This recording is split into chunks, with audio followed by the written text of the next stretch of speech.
Welcome everyone. My name is Susan Douglas. I'm Education Outreach Coordinator at the Center for Contemporary Arab Studies and Center for Muslim Christian Understanding at Georgetown. And I'm very pleased to be co-hosting this panel with Inas Al-Hanafi of Montgomery College, who will introduce the program, and I will be the first speaker, um, but she can introduce a little bit about the program then. Thank you, Susan. Thank You're you very welcome. much. Thank you, everyone. It is our pleasure to have you with us today. On behalf of Montgomery College and the Department of Advancement and Community Engagement, and our lovely also partners in Georgetown and the selected group of partnerships, we really appreciate you being here with us today. We're really grateful to Susan for her help and her support to our programs. It's really greatly appreciated. And many thanks to you, our guests, our speakers, and we'll start talking when, of course, our students and faculty and community at large. So we'd like to introduce our first it's alphabetical order. So our first speaker, Laila Abdelhadi Jadallah. She's an art administrator, exhibition producer, curator, and research based in Washington, D.C. She managed, produced, and created more than 40 exhibitions, working with the international artists, galleries, museums, citywide festivals, and organizations. She's currently the managing director of Washington Studio School, and she has masters in and she's a candidate of Master of Arts in Arab Studies in Georgetown, where she is also graduate student fellow for the Global Performance and Politics in the lab. She has previously held a senior level position at Washington, D.C. and Philadelphia-based museum and organization whose mission encompasses exhibition, development, communication, cultural exchange, and cultural heritage. She also a member of the Art Table Inc., the Brookings Intercultural Exchange Group and Museum. She was 2017 and 2019 DC Commission on the Art Humanity Artist Fellow, and her work has been featured in the Washington Post, Canvas Magazine, DC Modern Luxury Magazine, and Al Hora TV, and more. And of course, in the bio, you could read more about her from the link. So welcome, Laila. We're really great to have you at Montgomery College. Thank you. Thank you. Thank you for having me. It's a pleasure to be here with you all. I am going to share my screen. So today I will be talking about an exhibition I worked on last year throughout the pandemic that highlights some of the our humanity and connectivity and celebration of Arab American Heritage Month. I wanted to begin with a very brief video by a Yemeni-born, Malaysian-based multimedia artist whose work explores the constructed landscapes of Yemen and the threat to cultural heritage as a result of the ongoing war. And this video, she created it in accompanying the exhibition. أغلقت المدارس وبقي الأطفال في المنزل. يقال أن الغبار جندي وكذلك المطر، ونحن ننعم بالاثنين، فلا بأس.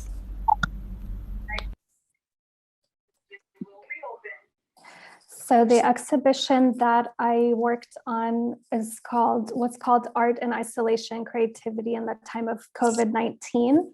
It was on view at the Middle East Institute's Arts and Culture Center from the fall of last year to early this year. And it was a incredible experience working with 39 artists from 15 different Middle Eastern countries who are in various stages of their careers. And the exhibition itself sought to investigate how sheltering in place influenced artists' practice, whether they altered the medium or scale that they worked in or explored new subject matter relating to the pandemic. So I wanted to highlight a few works in the exhibition that I thought might be most relevant for today, and also potentially offer some new ways for thinking about place and identity. And you'll see artists featured who are both living in the region and in the diaspora as well. So two of the main themes that emerged from the exhibition was the idea of home and confinement. So I chose three works from the show that provide some new takes and potentially interesting ways of using found materials to explore this and also highlight humanity in conflict zones. The first work is by Sudanese artist Reem Al-Jili. It's called Room 306. She is an architect, designer, visual artist based in Khartoum, and this is from a series she created during the pandemic called Relocation, which explores the emotions of her. She explored her own emotions and the relation to space, and she describes the figures as looking for a place of peace and comfort with only a few options available during a world pandemic. The next artist is Asim Ahmed, who is a Yemeni artist who is currently based in Aden. He is a visual artist and content creator and producer. And this work is from his series called Homesick, which reflects on the meaning of home while living within and between its streets. From this series, he is attempting to create another meaning of homesick. And as he describes it, it is a feeling that people in Yemen feel every single day. It is the feeling of being a stranger in your own country, feeling unsafe, and most importantly, missing the old Yemen, the Yemen that was once safe. Another artist who lives in a conflict zone is Mahmoud Al-Hajj, who is a Ghazan-based artist from Khan Yunis, where he currently lives with his family.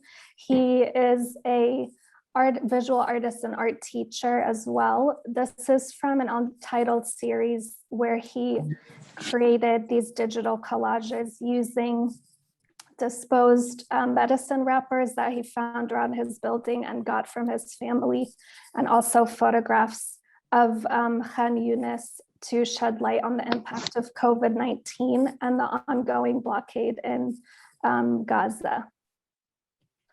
Continuing on the theme of home is another form of that exploration made by artists, which is the idea of nostalgia and place. So I picked two artists. One is Meselun Faraj, who is an Iraqi artist currently based in London, and another, Amina Kadous, who is an Egyptian artist who currently lives in Cairo. Meselun, as I mentioned, is of Iraqi origin, and she began this series while not having access to her studio during COVID. And she used whatever means she had available to create these small acrylic drawings on paper. So she embraced the stay-at-home order to draw the interior of her home from every vantage point possible. And for her, it became a visual diary documenting this surreal moment in history. And she wrote about the series that she worked on, which she's actually still continuing, that she says, I feel more connected not only with the present and what matters most, but also with the past, reliving treasured memories of what was once my home in that golden city at the heart of the cradle of civilization. Hello, how are you? Amina, Yeah, I don't have any work. appointment, but just I brought my car because when I'm driving, I feel like it is a little bit. You're doing what? Sorry. Amina Kadous's work She is a photographer who was educated in America, but currently lives in Egypt, where she's from. And this is a digital collage she created called Around My Home. She created a series of these works, and she put together different images that are seemingly unrelated to kind of explore her family's residence, what home means to her, and how it can be envisioned as a place within you, around you, and also created by you. And she says that being confined in a place for a long time allowed her to explore the notion of her home and its structure as a place that unfolds and changes before my eyes, just as my own self changes. There are many artists in the exhibition who also addressed the pandemic directly. And so two of them are featured here. One is Elias Masoudi, who is a Tunisian artist who lives in Paris. And the other, some of you might be familiar with because she lives in this area, is Lebanese artist Helen Zoureib. Elias's work is called Help, and it's a mixed media on canvas. He combines paint, embroidery, and collage into his work. And this piece speaks directly to many of the issues in the pandemic, such as class, the politics of mask wearing, access to food, and again, the idea of confinement versus freedom. In all of his work, Elias mixes reality with whimsical stories to create alternative worlds.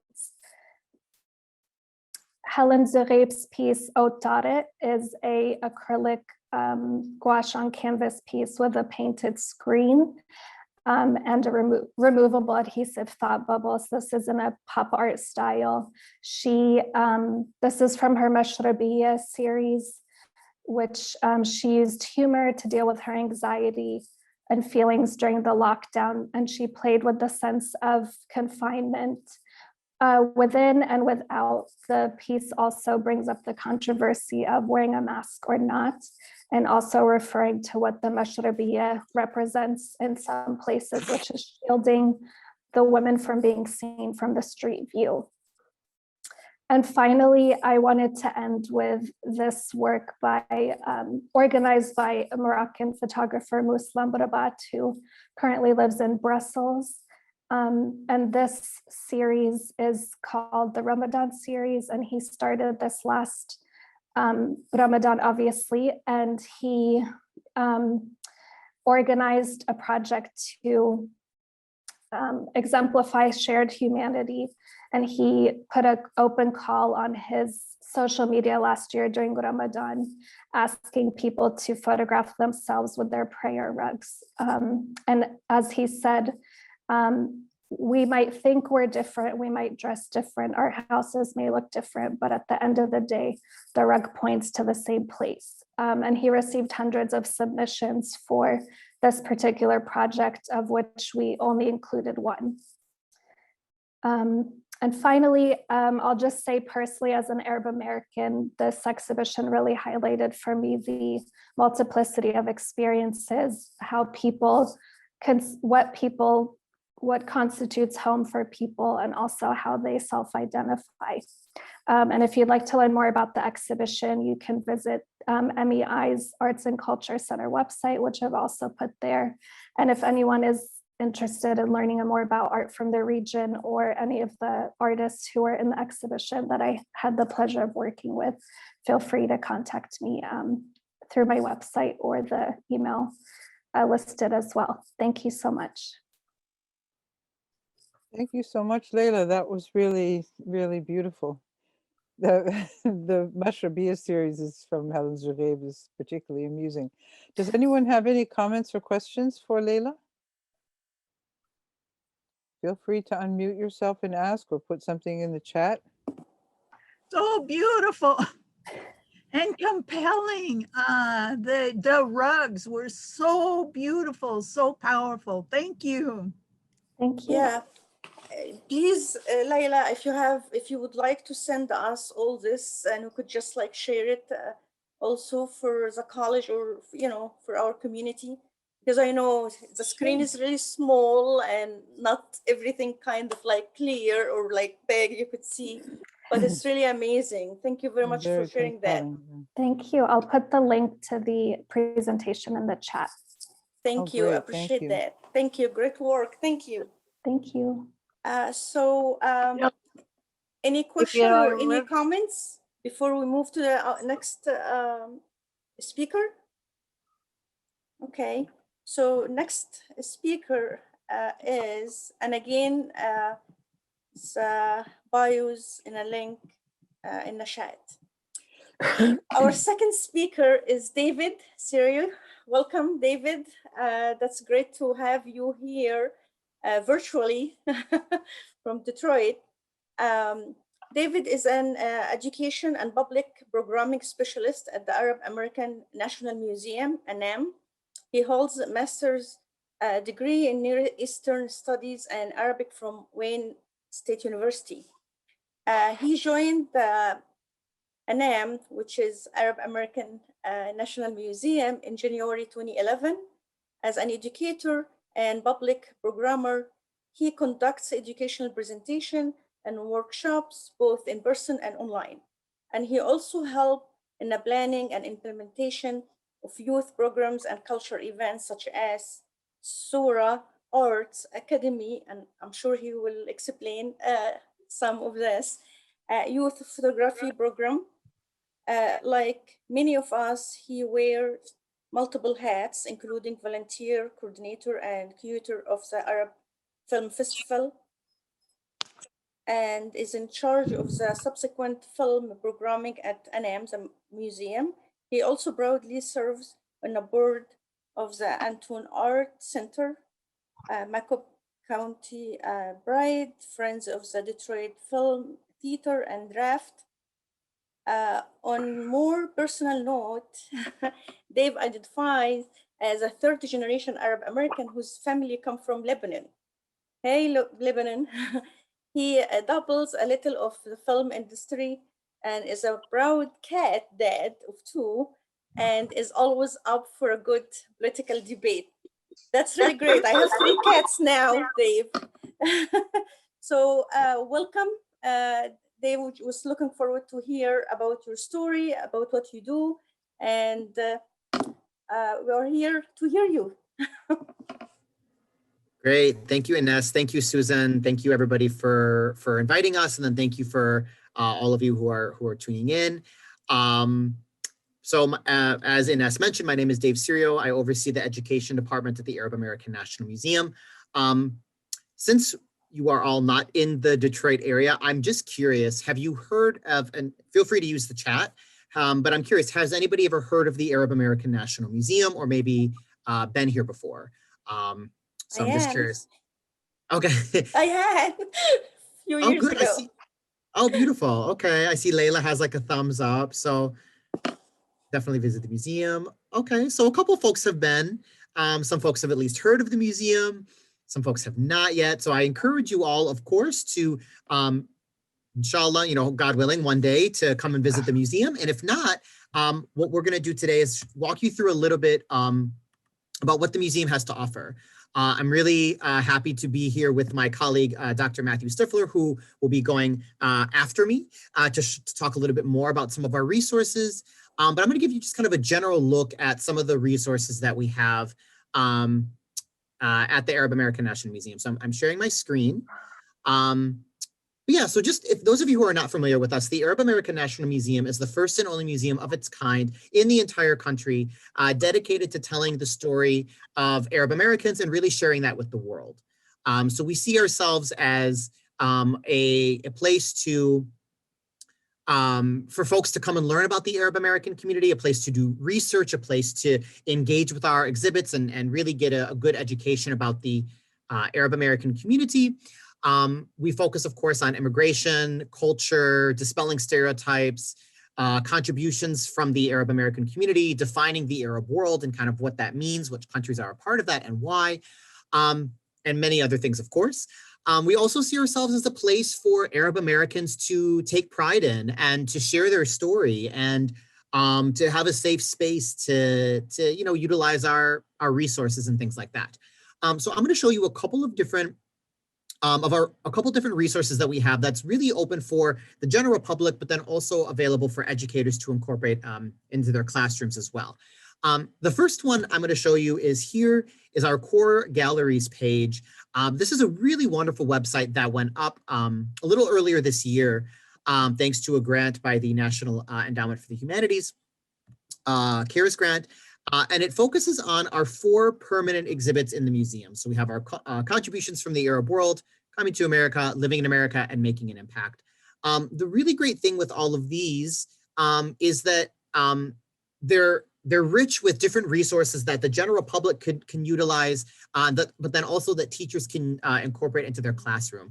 So here, for example, is our Making an Impact exhibit, which focuses on Arab Americans who have made an impact in society in one way, shape, or form. And so you might be able to see some very familiar faces. So we have like really big names like Danny Thomas. You can see a picture of Danny Thomas here if you're familiar with him, or the founding of St. Jude's Children's Hospital. That was from Danny Thomas. You might also recognize some names as I go throughout this list. So you can see Kathy Najimy, George Dubai, Saddam Ali. And so we have a wide range of individuals that we highlight. You'll also see some videos here that folks can access that'll tell you a little bit about the exhibit and kind of the focus of this room. And then something that my colleague Matt will be doing a little bit later is if you are interested, so say you're like, oh my gosh, I know who Kathy Najimy is.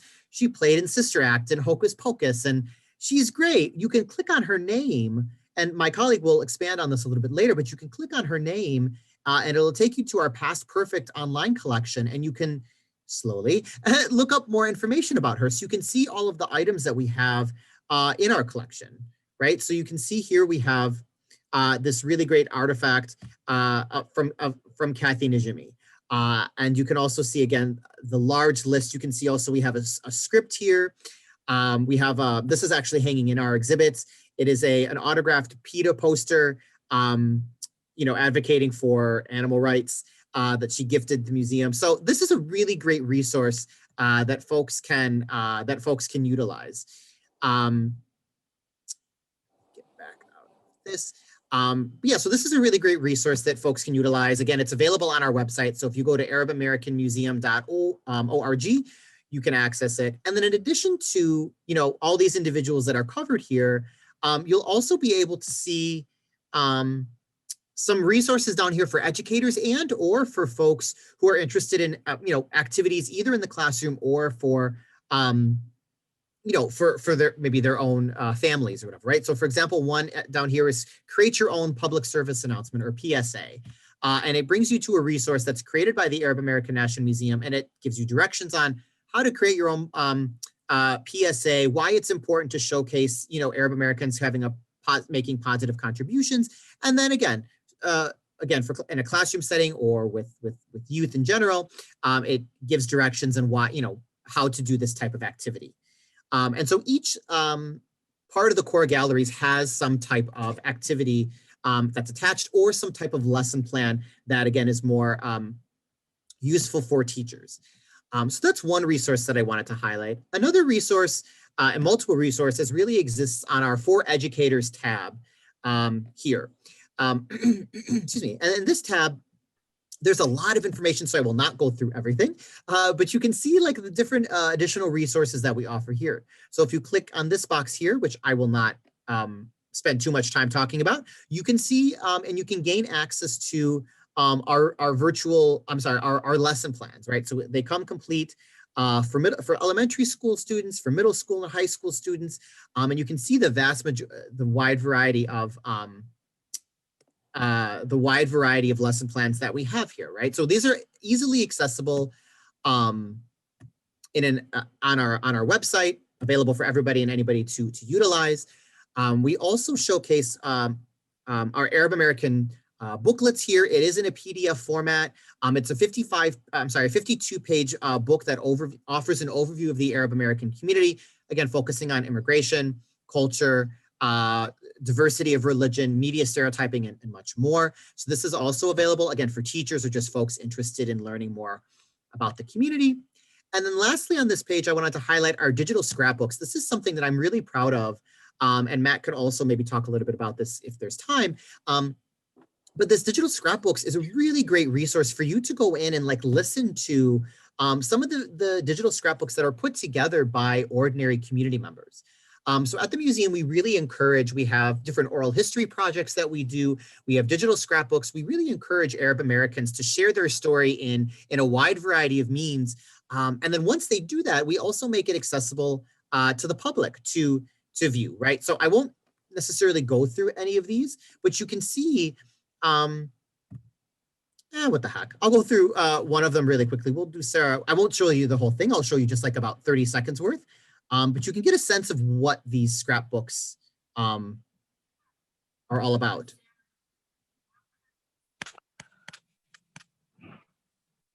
You didn't share your audio, Dave.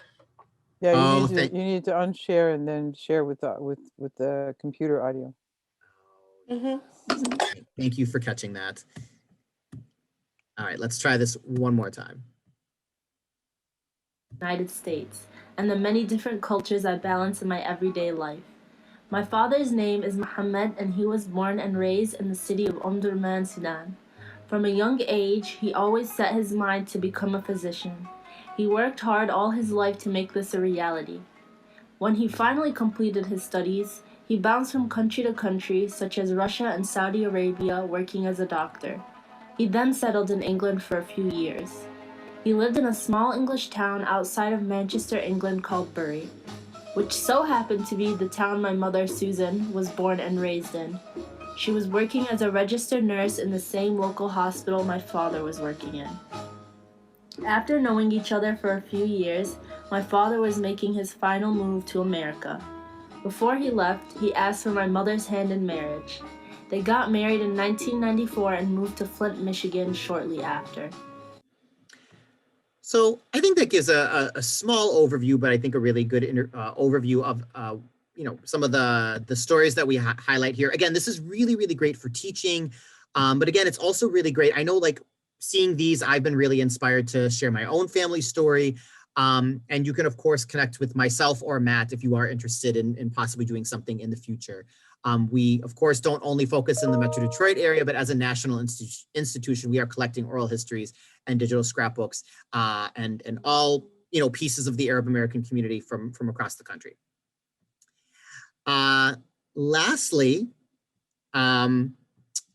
Lastly, I'm going to share this page and then I'll turn it over to Ines, who I think will introduce Matt, my colleague. So here you can also browse our collections. So again, if you are interested as just an individual or a teacher or somebody who's passionate about Arab Americans, you can always visit our library and access our library materials. We have a really, really great collection online. So folks are able to, Matt actually showed me this a little earlier, but you can search our collection. And we, of course, have things in person, right? So folks are interested in something in person, but we also have quite a bit online as well. So this I thought was really interesting. This is a Syrian-Lebanon Directory of Michigan from the 1940s. And so folks, if, again, folks are so interested in accessing this, or again, for research purposes or just for general interest, okay, it's going to take its time to load, but folks are able to access this through our libraries and collections page, which I think is a really, really great resource and something that folks don't necessarily know that we do. And then lastly, you can see our online content here, our online content DM to our collections page. So again, you can look at, like, if you're curious about Arab American Heritage Month and how this came about and what people are doing, which interestingly enough, Michigan, the governor, I think yesterday or today, declared April as Arab American Heritage Month. So this is something that is an ongoing collection. And again, you can see a wide variety of collections that we have here. So this is something you can totally get lost in for a really long time and in the best possible way. So I'm going to be quiet. I'm going to hand it back over to Ines, who will introduce Matt and keep everything flowing. So thank you all very much for your time. And while that's happening, I'll also drop some links into the chat.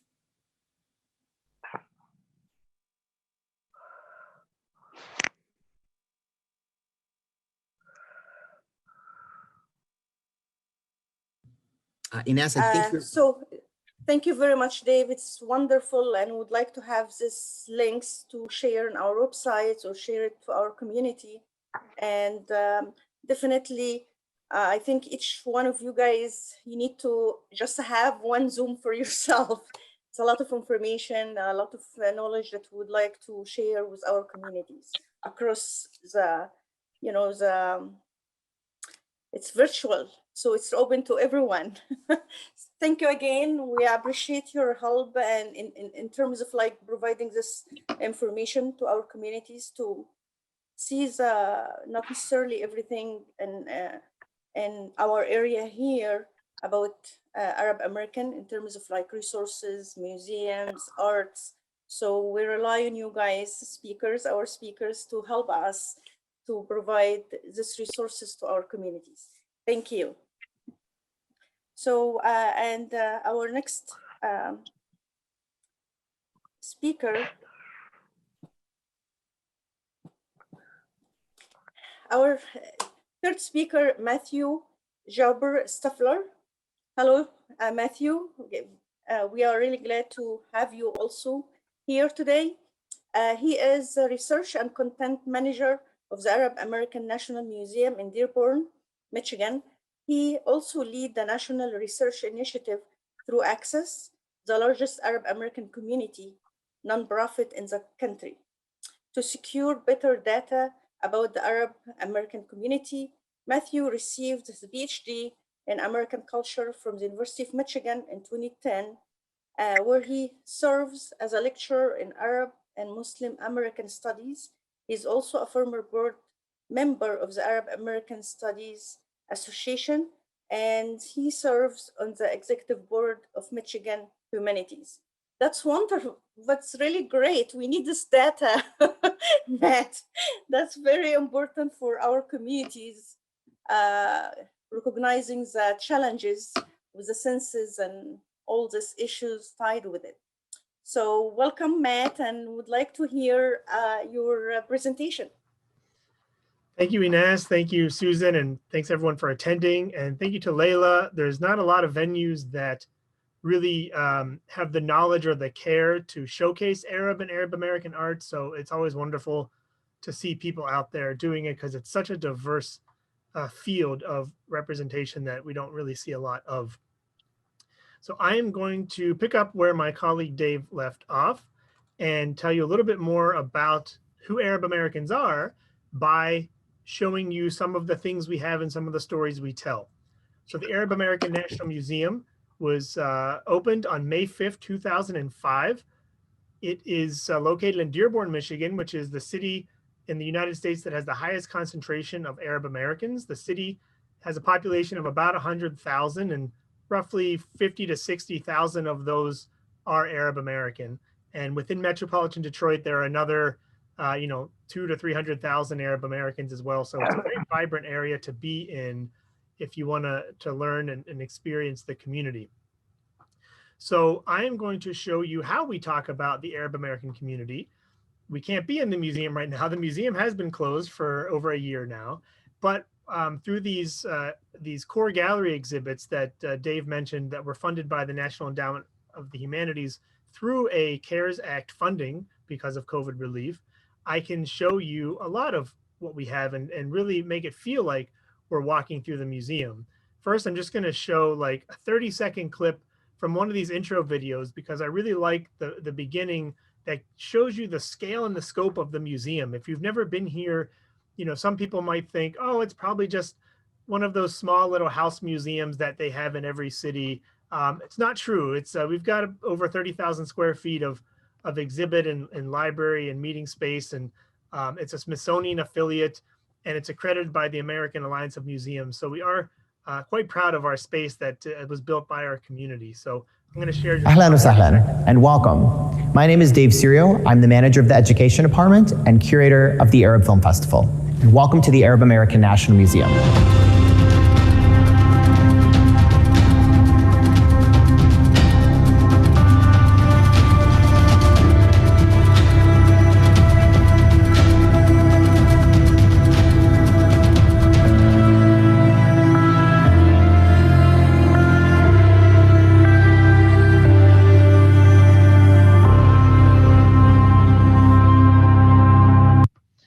hopefully that gave you just a quick taste of the scope and scale of our museum. And we can't wait to open again because it's a lively space that we fill with film screenings and musical concerts and artist presentations and school students. And there's always something happening here and lots of food. If you're ever in the Dearborn area, there are hundreds of Arab restaurants to choose from. So ahlan wa sahlan, and come and have some food with us. But I'm going to show you how we tell the story of immigration through our objects and our stories. So first is this pair of shoes. So if you're at the museum and you come to the Coming to America exhibit, you'll see this pair of shoes on display. And it's great that in person you get to see it, but on the computer here, you get to explore much more about this pair of shoes and the person that owned them and worn them. So they were worn by Sarah Abdullah when she brought them with her when she came from Syria to the United States in 1923. And she had kind of a rough journey because at this time, immigrants, especially immigrants from Arab countries, were easily kept out of coming to the United States by something called trachoma, which was at this point an easily curable eye infection. And so she showed up, she was on the boat, she came to the United States, and she was not allowed to enter because she had this eye condition, and she was sent back. And so her husband, who was already here at the time, had been here since 1912, wrote to his congressperson to help in having her come over. And he was able to do that. So you can click on her name and it shows you all the wonderful things we have from her. We have her certificate of naturalization, her marriage certificate, all kinds of other artifacts that she donated to us. And what's also great is we also have a lot of things from her husband. So you can search for her husband, who was Deeb Abdullah, and he was in the United States in 1912 and actually served in World War I. And so you can see him in uniform here in 1912. So after the war was over, he went over to Syria to find a wife, as a lot of Arab immigrants did at that time. And he got married in Syria in 1922. And then when she was on her way over here in 1923, she was having a hard time coming in. And so I think he used the fact that he was a veteran in order to bring her over. And you can also see this is their wedding picture in Syria in 1922, beautiful couple.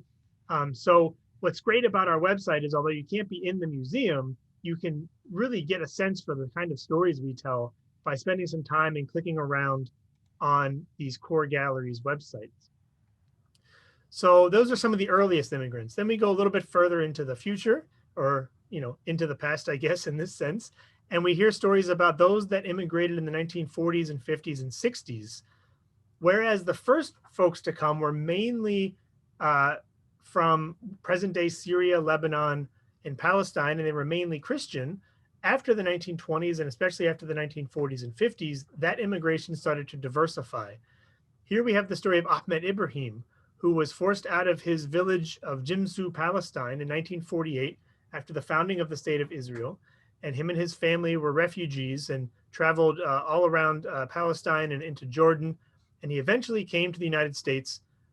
His cousin, who was living in New York City, sponsored him as part of the Refugee Relief Act that the United States passed in 1952, which allowed for, among other groups, 1,000 Palestinian families to come as refugees to the United States in the 1950s. And so he was one of these, and he came by himself. And he has a very interesting story that you can learn about by clicking through some of the objects that he donated. But one of my favorite objects in the museum is one of the objects that we have of his. And it's not as impactful on here without it being as high resolution. But when he was living in exile in the United States, he drew what's called a memory map of his village of Jimsu, which doesn't really exist anymore.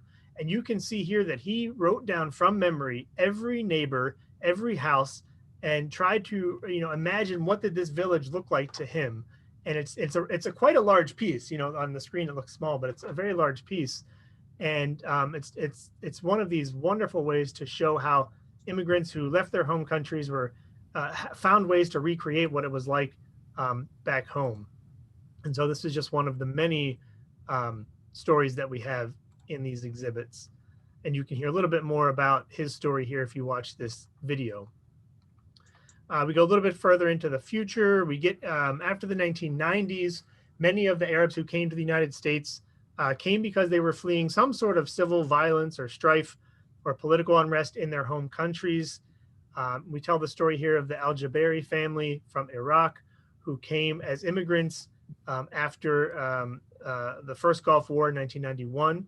Along with a lot of Iraqis, they had to flee their home in Baghdad and took up refuge in a refugee camp in Saudi Arabia and stayed there for a year or two until they were able to come to the United States. And we tell her whole story here of her family. But you can see wonderful images of pictures they brought with them. You know, these are refugees. They weren't able to bring a lot. So what they did bring with them is very meaningful and clearly has something to say about them and their family. There's also great pictures here of her family from before they had to flee. So here's a photo of, photo from Iraq before the first Gulf War. And, it's just really powerful for us to be able to be the keeper of these family stories and really tell, the hardships of being a refugee, but then also, they're in the United States. And so we tell a lot about them celebrating their identity and their family story as being Arab Americans. So again, that's just some of the many stories that we tell. Here's a Sudanese family from that settled in Flint, different than the Sudanese family that settled in Flint that Dave showed you a video of.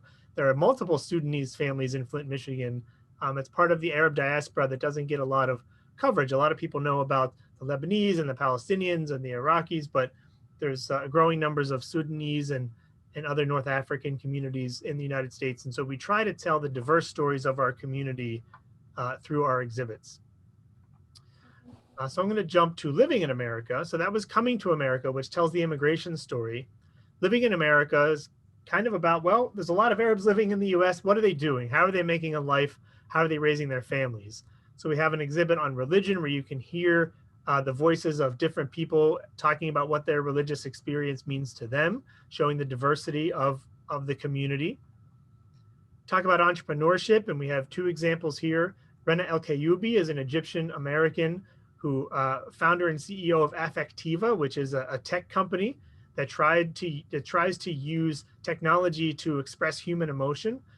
She just published a book in the past year about trying to use technology to empower young women in science.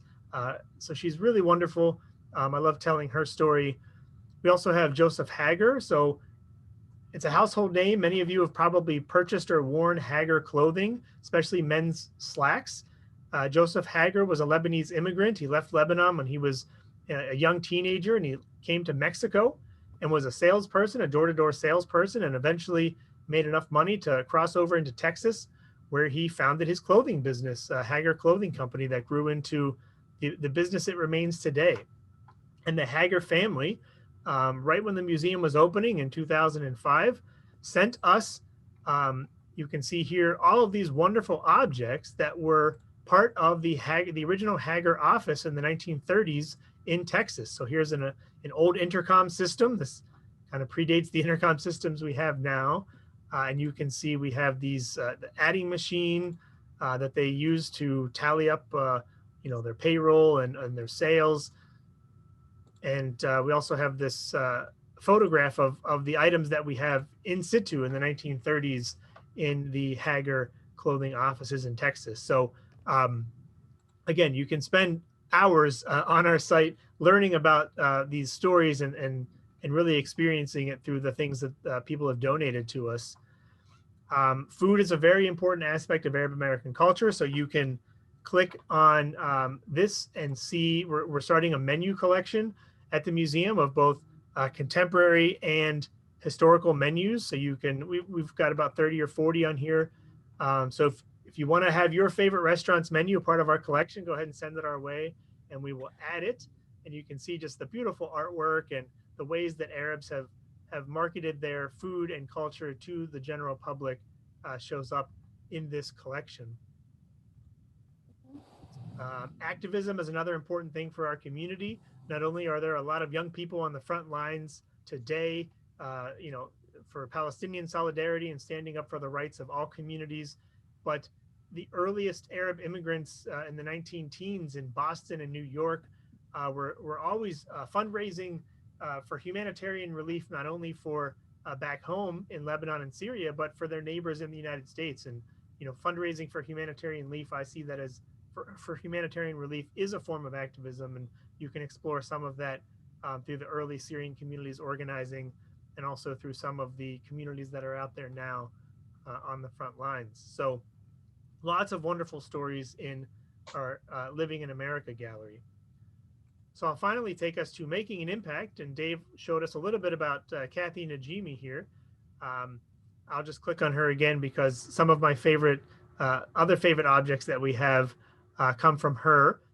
And you might know her from the movie Hocus Pocus or from Sister Act. She also had many hits on Broadway, a one-woman show that she wrote and directed.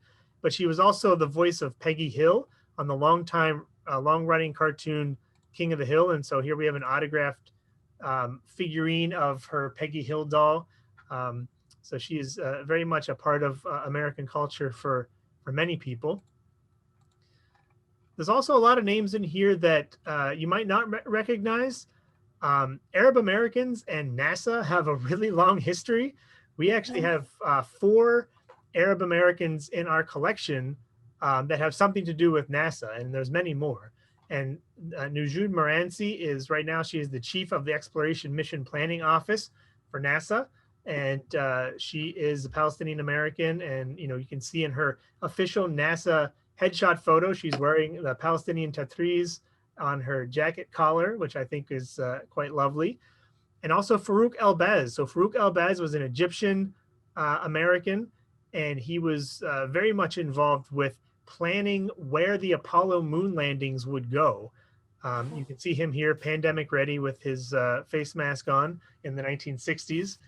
And one of the really cool stories about him is not only did he plot where the Apollo landings would be on the moon, but for the Apollo 15 mission in 1971, he befriended a lot of the astronauts, and he sent with them, this is a replica, he sent on the mission a signed copy of the first page of the Quran, where him and his whole family wrote notes to the crew, and sort of as a way to bless the crew on their journey. And so this Quran page actually made it to the moon because the Apollo 15 mission landed on the moon. And so I think it's another great story about the impact that Arab Americans continue to make. She's so stinking cute. I love that woman.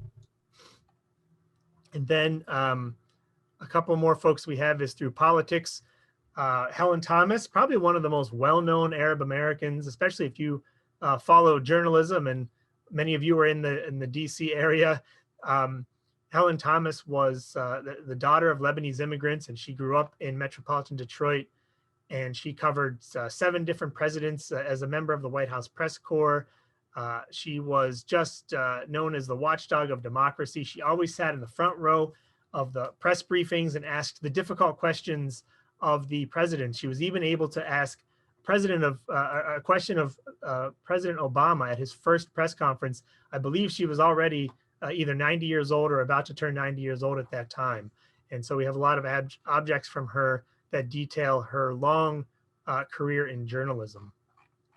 So I could go on and on for many more examples and take you all through our collections, but I'll stop there and allow for some conversation about all of the presentations that we had this evening. If I could step up right away, Matt, I'd love to hear something about music. I've heard things about guitar and Beach Boys and various other things, and I wonder what you have in the museum about famous contributions to music, to the music scene. Yeah, we have. Yeah, it's a great question. We have some things from Dick Dale. So Dick Dale was known as the king of surf guitar, and his most famous recording was actually a surf guitar version of an old Egyptian song called Miserlou, and it's very recognizable. It was used in the the theme song for Pulp Fiction. And so if you've ever heard it, that is the son of Lebanese immigrants, Dick Dale. So a lot of people would not connect surf guitar in the 60s with Arab Americans. Also, there's a lot of Arab American hip hop stars out there now making a lot of music. Omar Effendum, the Narcissist. If you look some of these folks up, They don't get as much airtime as some of the more famous pop stars, but they really make beautiful music about what it's like to be an Arab, living in the United States. I'm sure you have a lot on Kulthum, the famous Egyptian singer.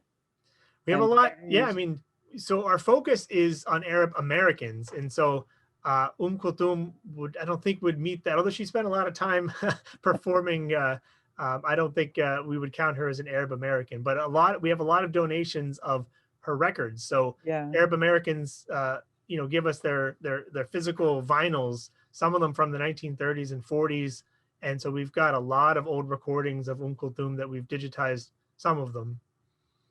yeah, you can hardly ride in a taxi without, hearing some of those things in some countries. So that was great. Let's see who else has some questions or comments or additions they'd like to make. We'll check to see whose hand is raised, or unmute yourself and go ahead and ask. Just barge in like I did. I'm sure a lot of information, people to reflect on. And hopefully we have more resources and we could include this in college website. Yes, Tulin? Thank you very much to all the speakers. This was extremely informative and enlightening. I really appreciate it. I'll make sure that when I go to Michigan, I visit some of these exhibits. Thank you so much. Thank you, Tulin and Steve. Thank you very much. Any other questions, comments? I have one. I got in a little late, and I didn't catch anything about Ramallah and the people that are living in the United States and the national convention every year. Did you all have anything regarding those people? Dave, Matt, can Sure. you? Yeah, I can talk. I mean, yeah, we've got a lot from people from Ramallah. And yeah, in fact, the Ahmed Ibrahim story I told about Jimsu, he has some things from Ramallah, which was in the area. But if you go to I think Dave put the link to the museum. If you can find your way to our object collections under the Learn tab, you can search Ramallah and you'll see all of the things we have related to either people who immigrated from there or things that were brought from there. Yeah, we definitely have a lot from that community. Do people come to do genealogical research at the museum? Yeah, I mean, it's hard. We don't have it set up as like a genealogy research center, but if you are researching your family, we have a lot of materials, old directories and things like that, we'd be happy to point you towards or send you if you are interested in doing genealogy on an Arab American family. Yeah, that would be great. Any other comments, questions? I want to share something that came as a link. So give me a chance. We were told, and I'd like to invite the people who are here to speak up then. Debbie Trent sent a notice and a link to an exhibit that exists right now, and I'm going to bring that up. It's in the chat, montgomeryparks.org. Parks and Trails, Brookside Gardens, Art in the Garden, Middle Eastern American Advisor Exhibit. And we were told, I'm going to again share that screen with you right now. Okay. That I brought up, so you can actually enjoy that exhibit that is in town right now. And we were told that online right now in our gathering here, we have two artists who have contributed to that, Sughra Husseini and Kareem Shaibi. Would either of them or both like to share something with us, either verbally or even to share some of your art? Yes, I would like to. Can I start? Please, yeah, I'll stop sharing. And okay. Usually when we think always, I mean, like in this case, Arab American, when we think about the Arab world, we have two pictures in mind. One is the internal picture. What is the Arab world? 22 countries, 10 billions of dialects. Things are extremely varied. And then in the United States here, we feel like people have this idea that the Arab or the Arab world is one block that is clear, simple, and visible to them. And the artist comes here in this situation and finds himself, he needs to bring something from his work that other people can recognize coming from the Arab world. Sometimes as artists, we found ourselves stuck trying to give them back images and symbols that they are expecting from us. They always think that when they see a rug or minaret or a dome, that's it, that's the Arab world, they will think.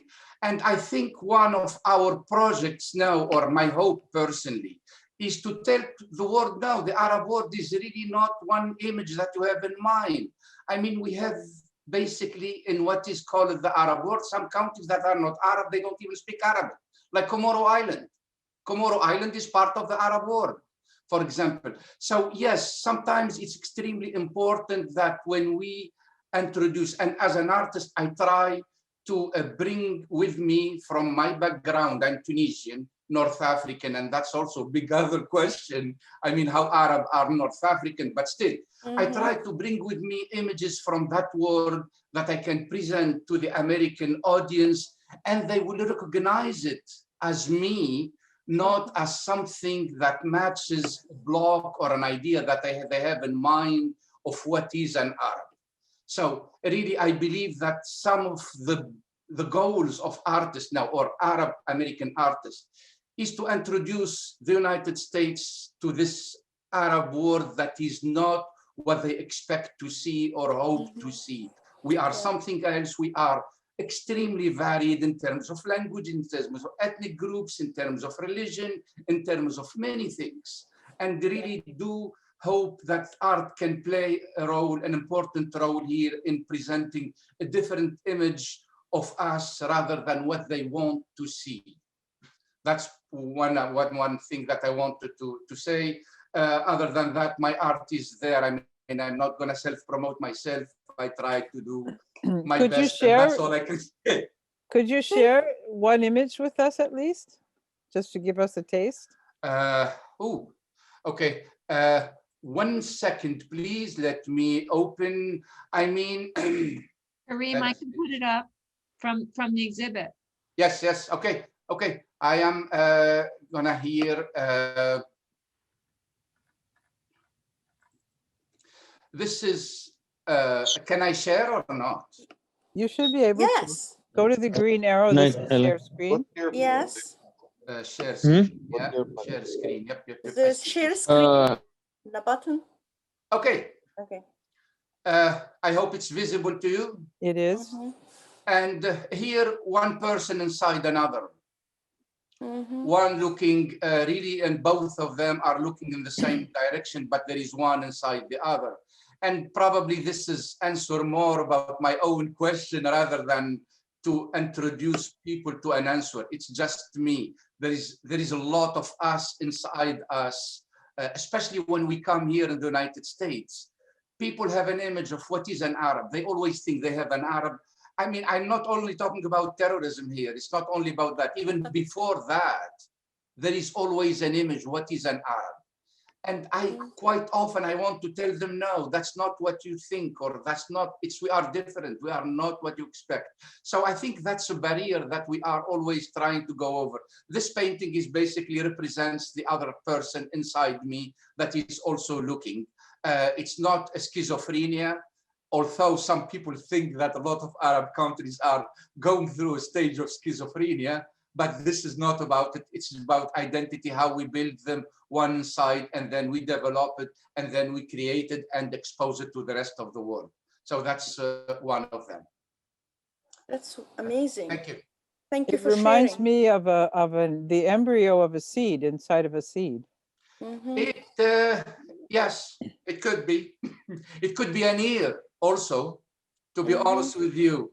And really, I mean, we work a lot with what we hear about us and what we share with people and want them to hear and learn about us. I think the audio in our tradition is quite strong. So. Well, thank you very much for sharing. Is Sogra Hosseini also there? I think you're on an iPhone. Yes.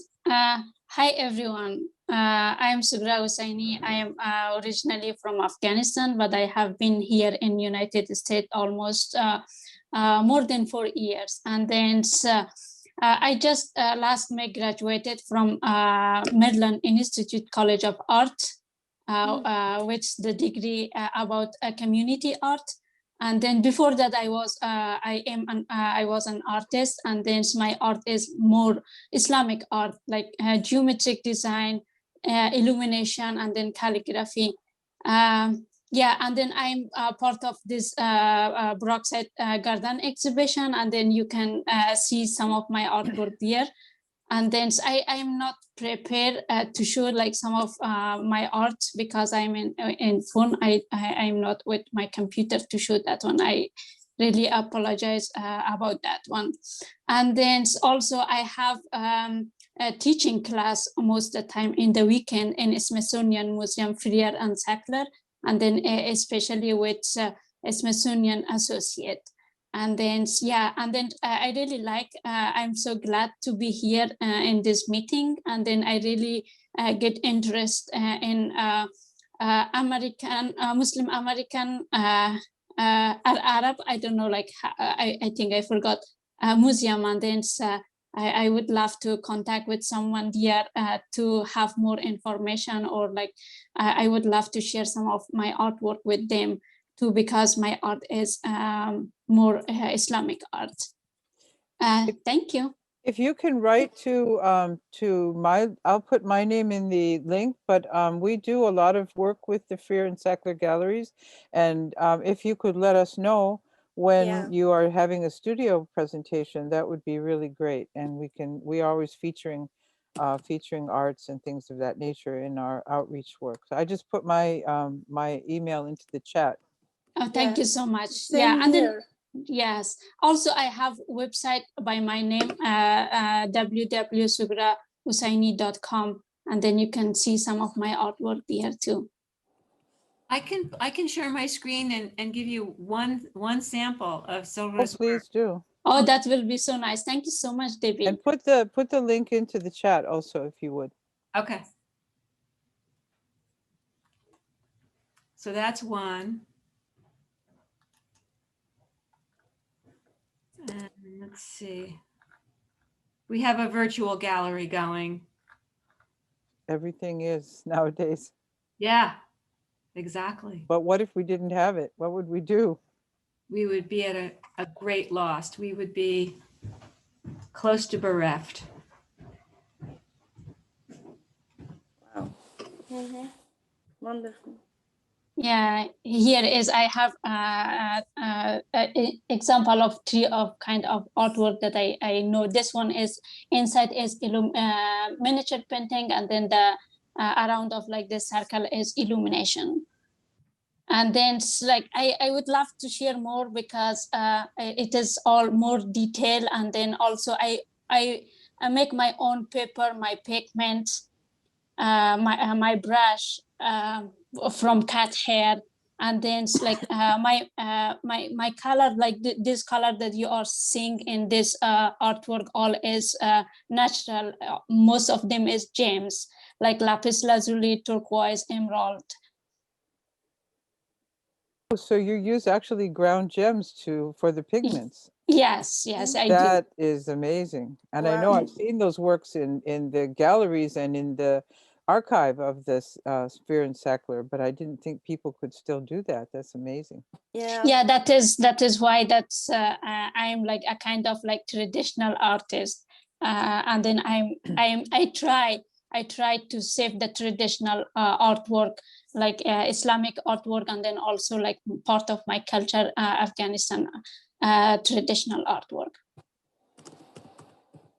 That's just lovely. Thank you so much for sharing. You know, it's Thank always you. good to have a program where you got some flexibility, you know, to take in what people are bringing to the program who are participants. So thanks for drawing that to our attention, Debbie. Yeah, I and really then also appreciate like that. just anybody if interest, and then just I will have like some other classes coming and this April in Smithsonian Museum. Yeah, if you Smithsonian have, Museum. if you write to us and let us know when, then I will be Definitely. happy to put that out on my list and And certainly us as we'll well. do the same at Montgomery College as well. Just let us know. And I'm really delighted that we have more talent, more than our three speakers. So that's really Absolutely. great. Feeling Yeah, like thank you really so much.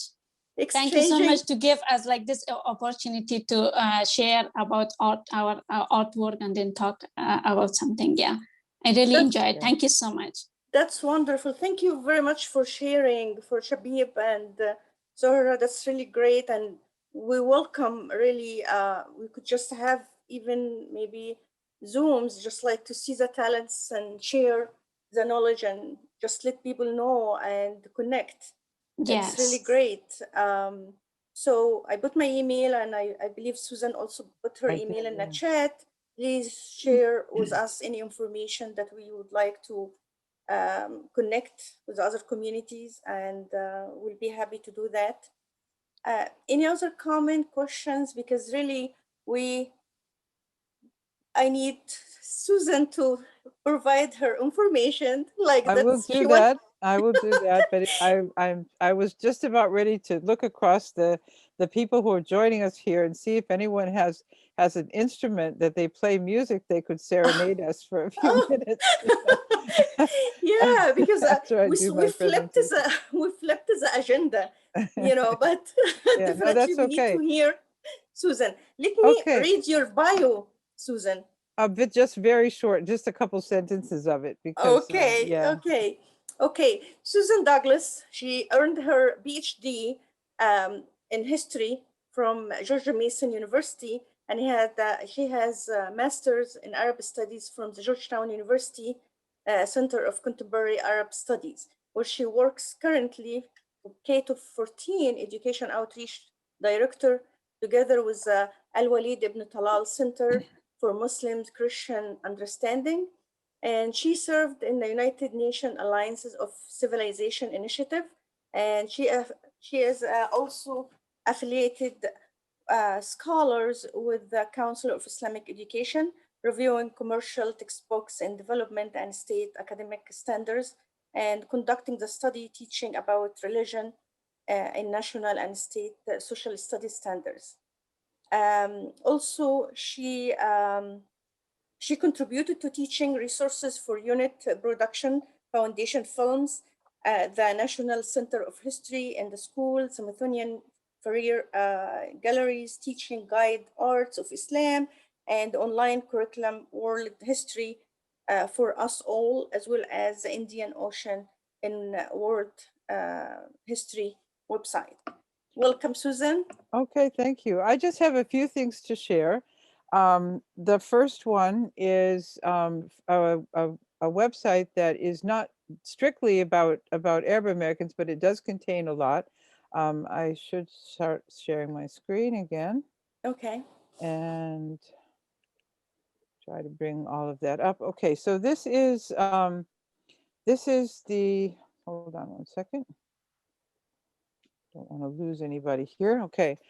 This is the project of the National Endowment for the Humanities and the um, American Library Association. It's called the Bridging Cultures Bookshelf, and this was to be the first in a series. This was started under the Obama administration, and it was the initiative of of his appointee to the National Endowment for the Humanities, whose name was Jim Leach. He's a Republican senator or congressman from Missouri originally. And he had this brilliant idea back in 2008 to have a dual project that would focus on the public in two areas, one of them bridging cultures and the other one civility and democracy. And I think everyone who's online tonight can realize how prophetic that was to bring those two things together. So the first product that they decided to do, the first of the bookshelves, was called Muslim Journeys. And indeed, it contains a lot of interesting things about Arab Americans, and I'll just share a few of those. But the idea of the project was to provide a curated collection of 26, around 25, 26 books and films. And these would be given to about 1,000 libraries across the United States in exchange for their doing public programs around the books. And I was at George Mason University doing my doctorate. It actually put my dissertation aside in order to work on this project. It was so rewarding to imagine, you know, that kind of impact of across the whole country. So the books were selected and they were arranged into 6 themes. And I will be sharing a couple of those with you. One of them, of course, is Pathways of Faith. So there are a number of books that you'll see under that theme that help to inform people about it. Children of Abraham, Judaism, Christianity, and Islam. Short introduction. This is a wonderful project in Acts of Faith by Eboo Patel on interfaith charity projects that he does among youth. And so you'll see also on Rumi, The Art of the Hajj, and a couple of videos as well. And each one of the books has related resources, so one can inform oneself. I'll take you back to another theme, which is a really wonderful set of materials. There's the literary sets, Point of View, Pathways of Faith, Literary Reflections, more traditional literature, Points of View, more contemporary literature. And there is a whole section on called Art Spots. And this features arts of the Islamic world, which of course includes the so-called, you know, Arab part of the world, the Middle East, North Africa, and then stretching all the way into Asia. And so what these are is a series of 7 10-minute videos by a very prominent art historian about these different themes: gardens and arts of trade and travel, textiles, and geometric design. So you would recognize some of the themes that that Ms. Hosseini showed us as well. But they're really wonderful films and very short and quick. The one I'm going to share with you tonight, before we go, is from American Stories. And there are several, and I'm going to move over here right now because there are two resources I'm drawing upon. One of them is Prince Among Slaves, which is a record or a book that gives one example of an enslaved person who was brought during the 19th century to the United States, who was a West African prince. And the second resource I'm going to focus on is the Columbia Sourcebook of Muslims in the United States, which also includes many Arabs. And I'm going to share with you a couple of resources from that, those related resources. Just sharing my screen here. The first one is one of these people whose archives have been dug out from state archives, very rare materials, such as an autobiography of another enslaved person by the name of Omar bin Said, who was asked at one point, because it was found out that he was literate and that he was writing in Arabic language, he was asked to write the Lord's Prayer in Arabic. And what he in fact wrote was verses from the Quran in Arabic and translated them. This is his picture. His biography has recently been published and translated. He wrote in Arabic. He has a very amazing story. And again, he is one of the people who we can, after many years, we can bring out his story and bring it to the public. Let's see, in 1864, he was aged around 90 years old. And so he has his portrait, and his autobiography has just been brought out as a book recently. Here's another example of the famous prince in Prince Among Slaves, Abdurrahman Ibrahim ibn Suri, who was also asked to write the Lord's Prayer when it was discovered that he was literate and could write in Arabic. And indeed, he wrote a Quran verse, the most famous one, the first one. And that's his image, which was painted by the famous, or rather engraved by the famous Charles Inman. And so quite a fellow, and his story is remarkable. Now here I have a kind of a riddle for you. I don't think there's anyone in the room probably who, that is to say, if anyone has heard me, who would be able to guess where the first masjid in the United States was located. If anybody could write in the chat where you think the first mosque in the United States was located.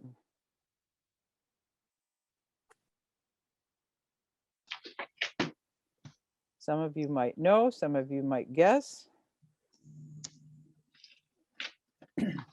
We're And then I will share with serious. you where it is. Did you see some different answers, Ines, in the chat? Yes. Just one second. New York City, North Dakota, Iowa. Any others? Ohio. Carolina. North Carolina. Ohio, okay. Sadiq Mosque, Cedar Rapids. Okay, Cedar Rapids, yeah. That's it. South Dakota. Okay, I'm going to share with you right now. This is one of the related resources from Savannah. From the North Dakota. That's right. right. This is the one from North Dakota. This is a photograph from the original in North Dakota, and we know about it because of a project during the Depression to help writers, kind of a CARES Act at the time for the Depression, to save writers who had no employment. And they were sent from different universities and other institutions. They were sent to interview, among others, persons who had been freed slaves. This was in, of course, the 1930s during the Depression. And this particular interview from 1939 was with two Syrian immigrants who lived in North Dakota on the Great Plains, Mary Juma and Mike Abdullah. And so this was part of the Works Project Progress Administration. And so you can read the text. This is again on the Bridging Cultures Bookshelf website. You can read about their story, and you can find out how their life was when they first came here, how they managed to retain their religion and culture in this distant time, how they celebrated weddings and so on.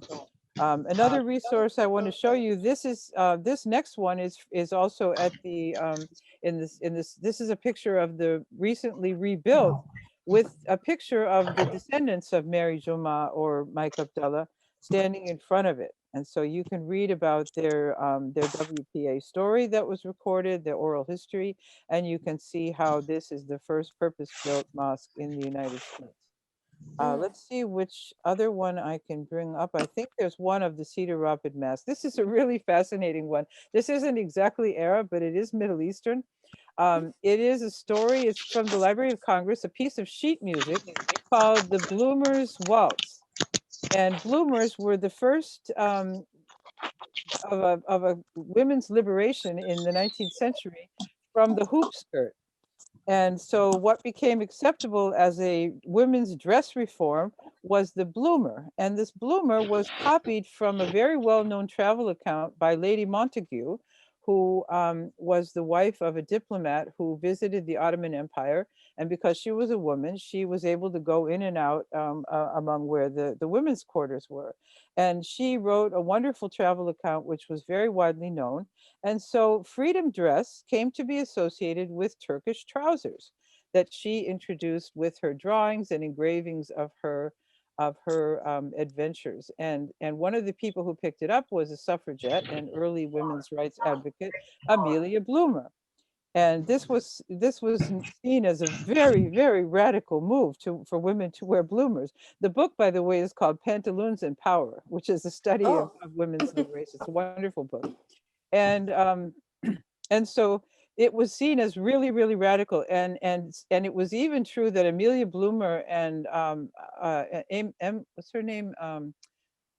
Katie Stanton, her partner, decided that they couldn't go with this dress reform because it was just going to distract from their work, because it was just too far gone.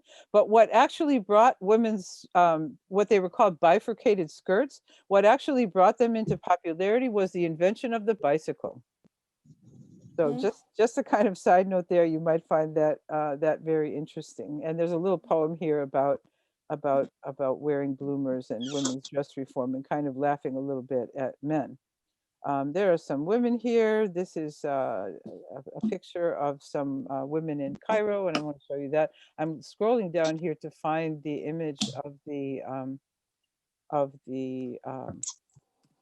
mosque. No, it's not in this collection. But anyway, you'll find that it's an image from the Cedar Rapid Mosque in the United States. So I just wanted to share a couple of those things with you and invite you to take a look at that website. It is bridgingcultures-muslimjourneys.org.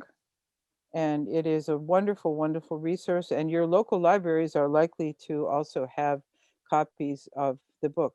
I also have a number of resources that we have put together in terms of online resources for information about the Arab world. If someone is interested, I can share those with you again if you look at my email. So that's Yes. about what I have to share with you tonight. And I really have enjoyed being with this group, and I appreciate your time, and hope I was able to give you something that will sit like a bee in your bonnet, and you'll be able to share it with someone else. Yeah, Susan, it would be great to send the links to all the information that you shared with us.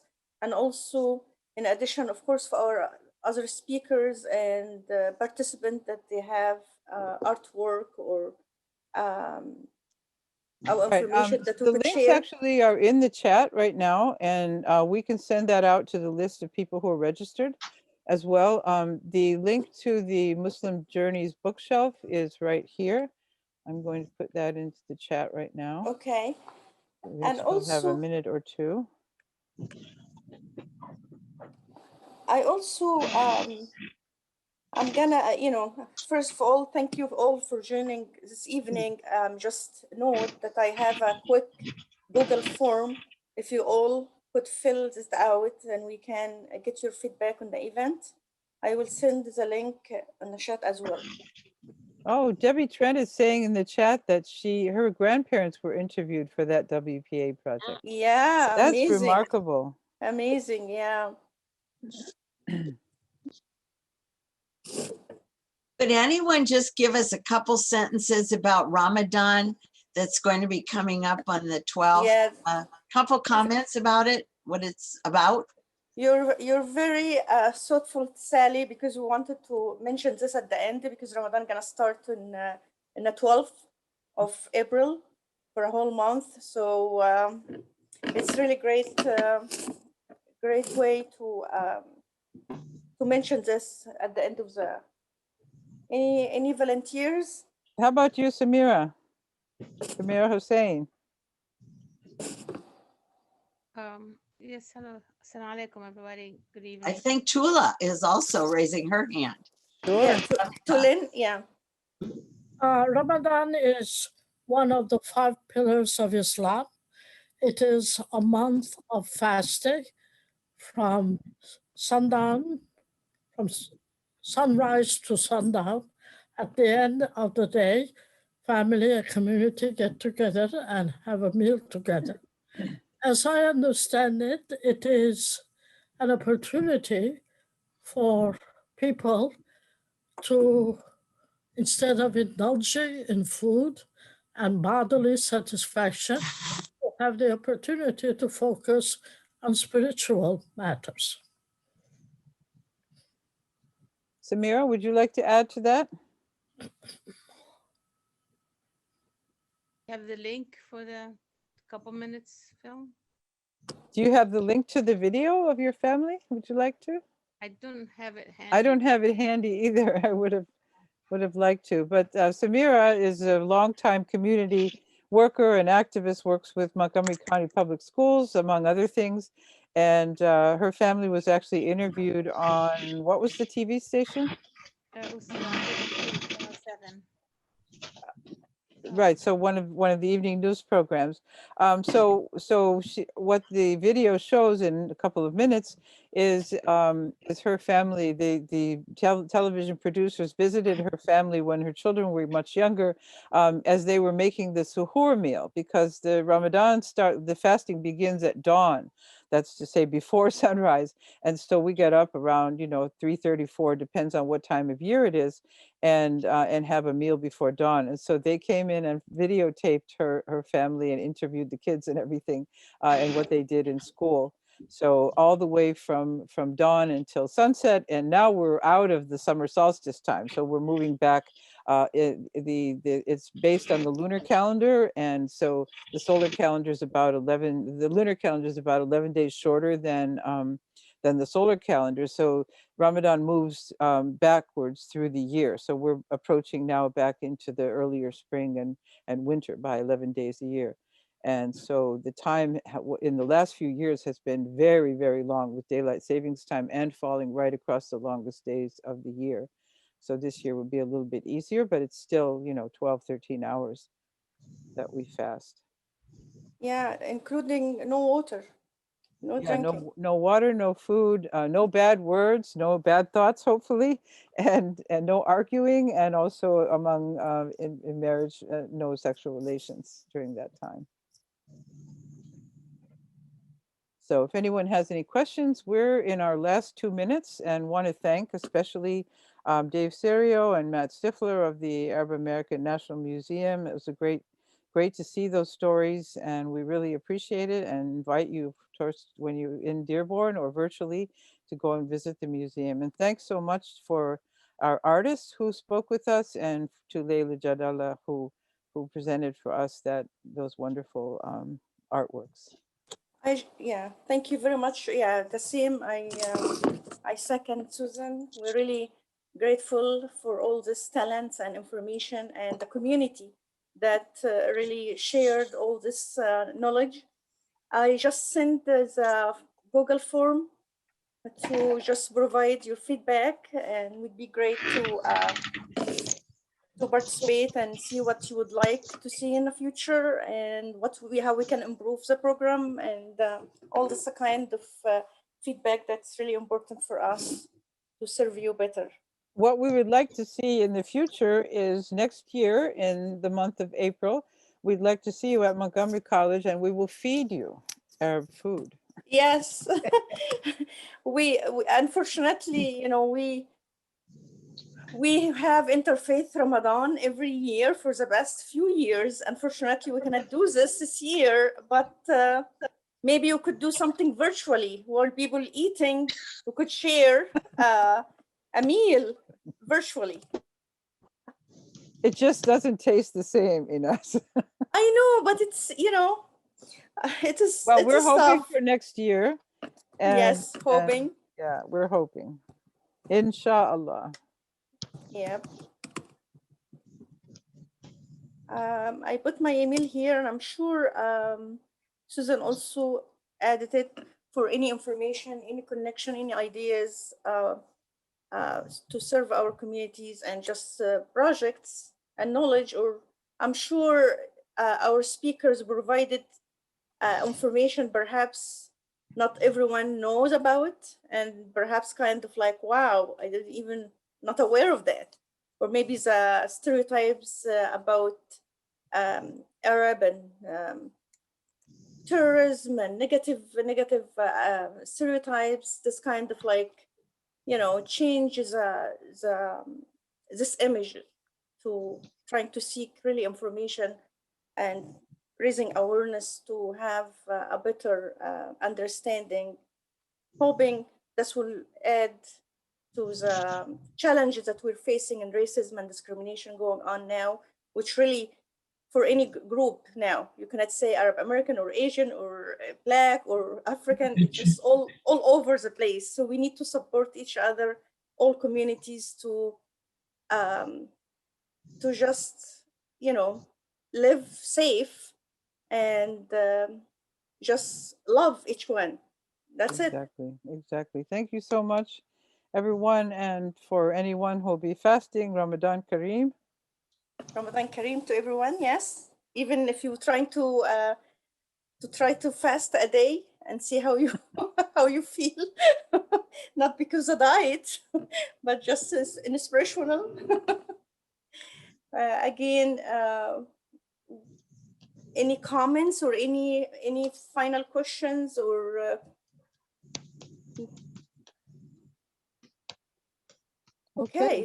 It's 6:02, and we don't want to hold you up any longer than we promised to. Yeah. So good evening, and have a great happy spring too.